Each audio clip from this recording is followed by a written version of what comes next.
وَمَا الْحَيَاةُ الدُّنْيَا إِلَّا لَعِبٌ وَلَهْوٌ وَلَلدَّارُ الْآخِرَةُ خَيْرٌ لِلَّذِينَ يَتَّقُونَ أَفَلَا تَعْقِلُونَ۔ اور دنیا کی زندگی صرف کھیل کود ہے، اور بے شک آخرت والا گھر ڈرنے والوں کے لیے بہتر ہے، تو کیا تم سمجھتے نہیں؟ وَمَا الْحَيَاةُ الدُّنْيَا إِلَّا لَعِبٌ وَلَهْوٌ، اور دنیا کی زندگی صرف کھیل کود ہے۔ ارشاد فرمایا کہ دنیا کی زندگی صرف کھیل کود ہے جسے بقا نہیں، بہت جلد گزر جاتی ہے، جبکہ نیکیاں اور طاعتیں اگرچہ مومنین سے دنیا ہی میں واقع ہوں لیکن وہ امور آخرت میں سے ہیں۔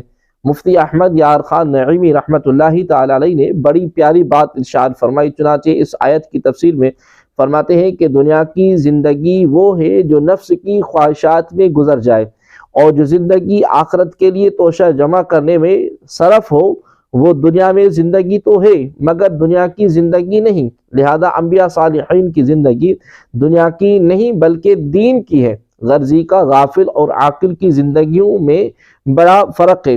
امام غزالی رحمۃ اللہ تعالی علیہ نے اس بات کو بڑے پیارے انداز میں سمجھایا، چنانچہ کیمیائے سعادت میں ارشاد فرماتے ہیں کہ دنیا داروں کا دنیوی کاروبار میں مشغول ہو کر آخرت کو بھلا دینے کی مثال ایسی ہے جیسے کوئی گروہ کشتی میں سوار ہو اور وہ کشتی کسی جزیرے پر جا کر رکی۔ لوگوں نے اس موقع کو غنیمت جانا اور ضروری حاجات سے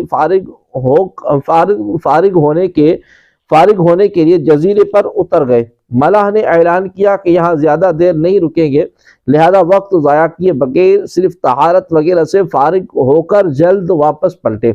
جزیرے میں اترنے کے بعد لوگ 3 گروہ میں تقسیم ہو گئے۔ نمبر 1، کچھ جزیرے میں سیر و سیاحت اور اس کے عجائبات دیکھنے میں ایسے مشغول ہوئے کہ انہیں کشتی میں واپس آنا یاد ہی نہ رہا، حتیٰ کہ وہیں بھوکے پیاسے ایڑیاں رگڑ رگڑ کر مر گئے اور درندوں کی غذا بن گئے۔ نمبر 2، عقل مند لوگ اپنی حاجت سے جلد فارغ ہو کر کشتی میں اپنی من پسند جگہ پر آ کر بیٹھ گئے۔ نمبر 3، کچھ لوگ جزیرے کے انوار و عجیب و غریب قسم کے پھولوں، گنچوں، شگوفوں، وہاں کے پرندوں کے اچھے نغمات سننے اور وہاں کے قیمتی پتھروں کو دیکھنے کو رہ گئے، اور ان میں سے بعض ایسے تھے جنہوں نے صرف دیکھنے پر ہی اکتفا نہ کیا بلکہ وہاں سے بہت سی چیزیں اپنے ساتھ اٹھا لائے۔ اب کشتی میں مزید جگہ تنگ ہوئی تو اپنے ساتھ لانے والی اشیاء کو کشتی میں رکھنے کی جگہ نہ پا سکے تو مجبوراً انہیں سر پر اٹھانا پڑا۔ ابھی 2 دن گزرے تھے کہ ان اشیاء کی رنگت میں تبدیلی شروع ہو گئی اور خوشبو کے بجائے اب بدبو آنے لگی۔ اب انہیں کہیں پھینکنے کی جگہ بھی نہ تھی کہ نادم پریشان اس طرح اپنے سروں پر اٹھانے پر مجبور تھے۔